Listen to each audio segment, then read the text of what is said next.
You're listening to the Scaling Culture podcast, where we sit down with thought leaders who share their experiences building incredible workplace cultures. Today's guest, Josh Linkner, is a creative troublemaker. He started his career as a jazz guitarist and then went on to become the founder and CEO of 5 tech companies, which sold for a combined value of over $200 million. Josh is also a deeply experienced business leader, venture capitalist, top-rated keynote speaker, and author of 4 books, including New York Times Bestseller, Disciplined Dreaming, and The Road to Reinvention. In today's episode, we talk about small, everyday innovations that drive oversized results. What are some popular myths about human creativity and how to bust them? And what are some systems and techniques that companies and individuals can use to build a culture of innovation? Welcome to another episode of the Scaling Culture podcast. I'm your host, Ron Lovett, and today I'm very excited to have Josh Linkner with us out of Detroit. Josh, how you doing? I'm doing great, Ron. Great to be with you. Yeah, you too. And thanks for your time and coming on. I know you've got big little breakthroughs. Is that your second, third book? What is that now? It's actually my 4th. Funny enough, I have 4 kids and 4 books, so go figure. Oh, wow. Yeah. I don't know which is more tricky to deal with. Yeah, exactly. I think the books are easier. Probably true. I've got 2 and 1 in the oven, so I don't know. I'll need your counsel on as I continue in my journey through fatherhood. So, Josh, why innovation? Because that's what it's about. But why write that book now? And tell us a little bit about the book. Yeah. So, I've been deeply passionate about human creativity since like day one. I started my career as a jazz guitarist, and I've been playing now for over 40 years. I put myself through college playing music, and I'm very passionate about sort of spontaneous creativity and the impact that we can create, how it can level the playing field and create great outcomes, not only in business, but also in life. And so I've had the chance to start, build, and sell 5 tech companies and help get about 100 startups off the ground. And I'm pretty bad at most things, but creativity has been the one kind of driving force. And I'm very passionate about this. I feel like humans have huge reservoirs of dormant creative capacity. And if I can help them unlock it a little bit, just the world's a better place. So all 4 of my books are on the same general topic of human creativity, but big little breakthroughs, how small everyday innovations drive oversized results, by far is the best thing I've written. Like I invested over 1,000 hours in the research and writing of it. And the whole idea is it flips innovation upside down. It doesn't showcase Elon Musk, who is out of the reach for most people. It helps everyday people become everyday innovators. So it's a book for people like you and me and normal people who can tap into this superpower and drive better outcomes in their lives. Well, thank you for calling me normal. I appreciate that because my wife wouldn't say that. So tell me more about that. How do we get someone that doesn't have an innovative mindset to pivot to at least, what is the starting place? I'm assuming that it's mindset, and then maybe there's some exercise on how do we draw it out of them. But how do you even get to the mindset to say, oh no, I'm not creative, I'm not innovative, that's not me? Well, it's important that we bust through a couple myths. One myth is that innovation only counts if it's gigantic. Like if it doesn't change the world or equate to $1 billion of value, it doesn't count. And that's completely false. In fact, turns out a recent study from Harvard, but 72% of the gross domestic product of the United States comes from big little breakthroughs, comes from smaller ideas. The second thing that we got to bust the myth on is that some people are creative and some people are not. And the research is crystal clear that all human beings are hardwired to be creative. In our own ways, by the way. Like I play jazz guitar pretty well. I can't draw a stick figure if I tried. So each of us can express creativity in our own way. And key to that is that creativity is very much like your weight, not your height. So I'm like 5'5" on a good day, and there ain't no way I'm going to be 6'2". However, my weight I can control based on like diet and exercise and stuff. And creativity is exactly the same. It's a learned behavior. It's a learned skill that any of us can develop and cultivate. And then finally, this notion of that you have to take irresponsible risks, or you have to be a special fancy person with $1 billion trust fund, or it's only for people wearing lab coats or hoodies. All that stuff is nonsense. Every one of us can find areas on a daily basis to be creative, and it will boost results in work and family and community. So I love that. So let's just say that I agree, because I think these points are very logical. So now that I'm there, what are you suggesting when you go in? I know you deal with some large clients and enterprise customers about drawing innovation, building a culture of innovation. But So once you've done a mindset shift, now what? Is there exercises? How do you go in and start really, once someone flips their belief switch, to say, okay, let's do this? Well, so we're familiar with Malcolm Gladwell's 10,000 hour rule, which somehow Yeah. became misinterpreted that if you want to learn anything, you got to invest 10,000 hours. Or you That want to actually be a wasn't master, right? If you want to be like an expert or not. That's right. But it sort of got misinterpreted that many of us say, oh, I could never learn something because it's too much. I prefer the 20-hour rule, which is if you invest 20 hours of deliberate practice, you actually can get pretty good at most things. And creativity is very much the same. So in the book, I cover the 8 core obsessions of everyday innovators, which really focus on the mindsets and beliefs that innovators tend to embrace. And I studied everyone from celebrity entrepreneurs to billionaires to captains of industry to normal people. But then inside there's also an innovation toolkit, which is, as you point out, specific tactics and techniques that we can deploy to actually build those skills. And so with a little bit of extra focus, actually all of us can be a lot more creative pretty quickly. And so I want to talk about not the obsessions as much, but although if there's something interesting there, not to say there's not anything interesting, but, can that connect back to the everyday person? Because it sounds like out of the gates that unless someone has one of these 8 obsessive behaviors or not, am I getting that wrong? Yeah, no. These are big ideas that are easy to embrace, and they're more like guiding principles. Yeah, tell me so. No one needs to have anything going in. They're fun too. Like one of them is start before you're ready, which is essentially the principle of not waiting for permission or directive or till your plan is perfectly baked, but just getting going and sort of being agile and course correcting along the way. Some of them are more fun. Like there's one called use every drop of toothpaste, which is around the notion of being scrappy, because we're making do with resources, using your ingenuity and resourcefulness instead of, because often you hear this, you're like, I'd love to be innovative, but I don't have the time. I don't have the money. I don't have the fill in the blank. And the truth is that if the amount of external resources you had equals the amount of creativity you have, the federal government would be the most creative organization on the planet, and startups would be the least creative organization. And we know the opposite is true. But there's a couple other fun ones, Ron. One of them is don't forget the dinner mint, which is this notion of before you ship a piece of work product, whether it's an email or a big new right line of code or whatever, you say, is there a way I can plus it up? Just like a little 5% upgrade, a little extra creative flourish, which could yield a disproportionately large set of results. So just to be clear, nobody needs to be obsessive or have any mindset going in. It's really for novice people. But say, how can you quickly develop the mindset and tactics that everyday innovators embrace? I love that. And then tell me more about this. What are some of the exercises? You must be having some fun with some large organizations that must be some collaborative exercise on how we start to innovate together. Yeah, that's the other misconception about innovation.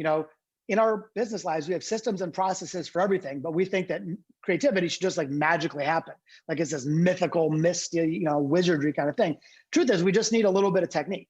And unfortunately, most of us rely on something called brainstorming, which was invented in 1958. And it's totally out of date. And it's a great exercise to yield mediocre ideas. But I've actually built over the last 20 years what I call an innovation toolkit, which are much, much, much more effective and more fun, by the way, techniques for idea generation. I call them idea jamming. But for example, one idea is, so let's say you do a normal brainstorm and you think that your job is to create good ideas, but you're so intimidated and you don't want to say the wrong thing or offend anybody. So you share your puny ideas, but you hold your big ones back.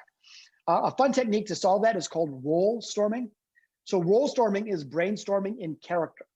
So for example, Ron, let's say you were pretending to be Steve Jobs. Well, no one's going to laugh at Steve for coming up with a big idea. They might laugh at Steve for coming up with a small one. So now you're totally liberated. You could say anything you want, no fear of retribution. Another fun technique is the bad idea brainstorm. It's a 2-part process. So first you get in a room with your team and you say, okay, we're going to set a clock, like let's say 10 minutes, and we're going to fill the whiteboards with terrible ideas. Take on a real problem, but like, what's the worst way you could solve it? What's an awful idea? What's an illegal or immoral or unethical idea? And so here's what happens. Everybody's cracking up. It's really funny. You fill all these bad ideas up. But then part 2, an important part 2 is then you examine the bad ideas and say, is there a little nugget in the bad idea that you could flip over to make it a good idea? And so there's like 13 tactics like these they're non-traditional, way more fun and way more effective. I love that. I think that's great. And people should certainly pick up a copy of that to go through these in more detail. And I love that you said it's fun as well. But what about building a culture of innovation? Because, I think there's lots of organizations that people are a little intimidated to say, whoa, I shouldn't innovate because, there's obviously this lack of, maybe I don't feel safe in the organization. How do you guide companies to help individuals be a little more creative and innovative? Well, so you can do that from the top down or the bottom up. We work with leaders all the time. And so you're exactly right, is the first thing you have to do is make it safe. Fear, not natural talent, fear is the single biggest blocker of creative output. And so fear and creativity cannot coexist. So if a leader says, hey, go be creative, but the real underlying message is, if you come back with a bad idea, you're going to be put in timeout or fired, like no one's coming up with a good idea. And so you need to at first create a safe environment where all ideas are celebrated. Now, largely this is done by creating rituals and rewards that support the creative process. One quick example, one company that I worked with issues every year 2 corporate get out of jail free cards each year. So they say to everybody, go on a limb. Everybody's job is creativity and take responsible risk. And if you screw something up, hand us a card, you're off the hook, no questions asked. And on the annual reviews, a leader will be disappointed with a team member if they haven't used both of them. So essentially they built a mechanism in the company's culture to facilitate and reward creative risk taking. So they systematize it. And if you're coming at it from the bottom up, the best thing I can say is that's the beauty of big little breakthroughs. Like if you go take some crazy ass risk, if you're an average person and you get it wrong, they show you the door. But big little breakthroughs are small, everyday innovations in high frequency. So you can test 30 ideas a week, knowing that 28 of them aren't going to work, but you didn't burn down the building. They're all small. And the ones that do work, then you can expand the size of that experiment. And then if it works again, expand it again. So in a bottoms up way, it allows people, even in more rigid organizations, to begin to test their creativity in a really safe way. Yeah, that's interesting. A lot of times it must come from the leader or the team leader, CEO, to make sure that it is driven through the organization. People are, patted on the back and feel safe about this entire journey and process. And what are you seeing for, and I don't know if you talk about this in the book with your research, but what is the impacts of all this? What's happening when someone gets this right or someone's old school and not leaning into learning and innovation? What are you seeing? Well, one of the problems is that most decay remains undetected until it's too late. And so if a company is riding on their previous successes, most companies started out innovative in one form or another, but then they end up, success can be a very bad teacher. And so there may be this silent decay kind of eating away at competitive advantage. And then when you realize it, then you're scrambling back to come back from adversity. And a much more appropriate approach, or a better approach, is to think about creativity and innovation and reinvention as an ongoing process. And whether you have one person or 10,000 people in your company, every person should think of themselves as an artist, as an innovator. And when you do that, when you're constantly applying the lens of creativity to big and small stuff, you don't need to wait for this catastrophic event and then claw and scratch your way back. You just sort of build it into the ongoing process. And you avoid a lot of the agony that companies like Pan Am Airlines and Oldsmobile suffered because they clung on to the past too long. So, you talk about clinging on to the past, but what other mistakes are you seeing as people are trying to do this? What is another common, avoid these 3 mistakes as you try to build a culture of innovation and learning? Well, one of them is thinking that when problems are solved, they're solved permanently. I like to think of solutions in business like a carton of milk, and it should have an expiration date on it. So you come up with some new process that might be perfectly optimized for today. But maybe you say, hey, let's reevaluate this. The expiration date is 18 months. And then in 18 months, you look at it and say, does it still work? If it's still perfect, keep it. But the world is changing so quickly. And when we solve problems, we think they're permanent, only to learn that it's more elusive. So I think that's one thing. Another thing is that people tend to be followers. They say, well, this is the way success looks like in my industry or my field, so I'm going to do that. And another technique I love, which is called the judo flip, which is essentially doing the polar opposite of what's conventional wisdom, at least exploring that. And here's a good example, actually, from your mother country of Canada. I just read about this restaurant yesterday in Montreal. So it's a Chinese restaurant. Think about how many thousands of Chinese restaurants are out there. And most of them their claims are boastful. The best Szechuan chicken on the planet, the world's #1 egg roll, whatever. And we all see through that, but that's what people do. In this particular restaurant, though, it's in Montreal. It's called Aunt Dai, Auntdai. There are notes from the owner on the menu that are brutally honest and a bit self-deprecating. So here's one. Compared to our General Tso's chicken, this one is not that good. I'm not a big fan of this, but it's your call. And another one, he says, hey, this one is kind of greasy. If you really dig that, you should get it. If not, avoid the dish. So the whole menu is like really kind of funny and self-deprecating, the complete opposite of what most people would do when writing a restaurant menu. And yet, as a result of that judo flip, that oppositional approach, the restaurant's crushing it. Here we are talking about, and I'm reading about it in the international media. Right. I love that. And I love what you said. Every solution has an expiration date on it. I just don't think we think about things like that. I think we do think it's forever, the solution until it breaks, but being proactive and knowing that no matter how good this is, it's going to expire. Hey, Ron, did you ever play the video game Frogger? Yeah. So I write in the book about this thing, I call it the Frogger principle. I was like a total Frogger nut in the 80s or whatever. But if someone hasn't played, it's basically like you're this little frog and you got to cross the river. But you can't swim, so you have to jump on the back of solid surfaces, like an alligator. And across the street sometimes too, right? Wasn't across the street once in a while. Crossing the street once in a while. But on the river part of it, you might jump on the back of a floating log or something. But here's the thing, those things are moving. And so if you jump on a solid surface, let's say the back of a log, and you stay too long, you just stand still, you fall in the river and die. And I really think, man, that we're like living in a three-dimensional giant game of Frogger. In other words, we can't just leap onto a point of success and like, hey, this is awesome. I've cracked the code. It's going to be great forever. We have to go from one point of success to the other because the conditions are changing so rapidly around us. And it's only increasing in speed. So our little frog has to keep jumping forward. So the translation for those in the business world is, yeah, let's launch a new product. Let's slap high five. Let's spike the ball. Let's be proud of that success. But don't stand still too long because like the frog, that may end up the wrong way. Yeah, absolutely. Josh, anything else that is either part of your keynotes which you deliver internationally or part of the new book or past books, which you think we didn't talk about today that you think is very relevant to building a culture of learning and innovation? Yeah, well, another big thing I hear a lot is that it's like this all or nothing thing. People, their bar is, okay, if I want to be creative, I better be Picasso or I can't. It's so overwhelming. It's out of the reach for most people. So I love this notion of an upgrade. So think about this, we upgrade our cars and our wardrobe or our tech or whatever. Why can't we give ourselves just a creativity upgrade? And my recommendation for people is a 5% upgrade. So when you think about a 5% upgrade, that seems totally doable. It doesn't seem like, oh man, I got to quit my job and go back to school and study for years and years or invest my life savings. 5%, we can kind of see how that works. And my suggestion is that a 5% upgrade can yield a disproportionately large set of outcomes because many of our results in life are binary. You win the deal or you don't. You get the new team member or you lose them. And so that 5% upgrade, which again is really doable, can drive meaningful outcomes for us all. And go back to how do we encourage people to do this 5%? Just what's encouragement? I know it's probably back to belief there again. Well, actually, no, I think there's some tactics. I literally do every day a 5-minute a day creativity exercise. And I read about this in the book, but a couple things that I do is, one is, they always say in software, if you want to change the outputs, you got to change the inputs. And so if we want better creativity outputs, maybe we should look at our inputs. I spend 1 minute, literally 1 minute a day, could watch a YouTube video of a great music thing. I could start a piece of art, but I just sort of absorb other people's creativity for 1 minute.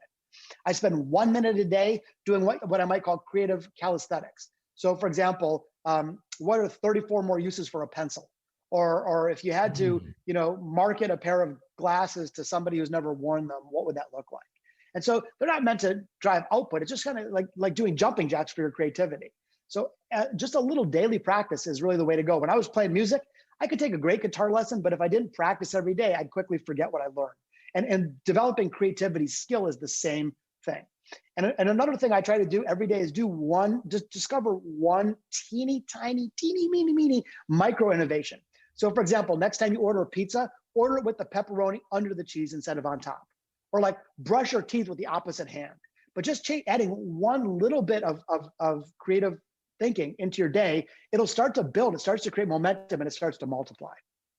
Josh, that is awesome. I really appreciate this. I feel like this was like drinking from a fire hose. I mean, I was making notes as you were talking because I think there's some great stuff, and we are certainly going to put some of these ideas in our Scaling Culture book, which I think have to be in the innovation chapter. So thank you for that. Where can we find you? You're doing, you're doing lots of keynotes. Where can we find you, and where's the new book going to be? So I think the best place to visit is biglittlebreakthroughs.com. And there's a bunch of goodies there. There's a free creativity assessment, sort of like jumping on the scale to see how you weigh right now, and gives you some pointers. There's a whole downloadable innovation toolkit. You can download the first chapter of the book for free. There's all kinds of goodies, tools, techniques, worksheets, on and on. biglittlebreakthroughs.com. And really, the whole goal, again, is to help everyday people become everyday innovators. I love it. Love it. Josh, thanks so much. I appreciate your time and love your energy and your innovation. I feel like if anybody can, and individuals, companies can just take a nugget of this, it's going to really have an impact on whatever they're doing. So thank you. Thanks for all the great work you're doing. Continue on. That's awesome. If you want to learn more about Josh Linkner or anything else from this episode, please see the show notes from our links in the details. If you enjoy this episode, please share on social media and subscribe.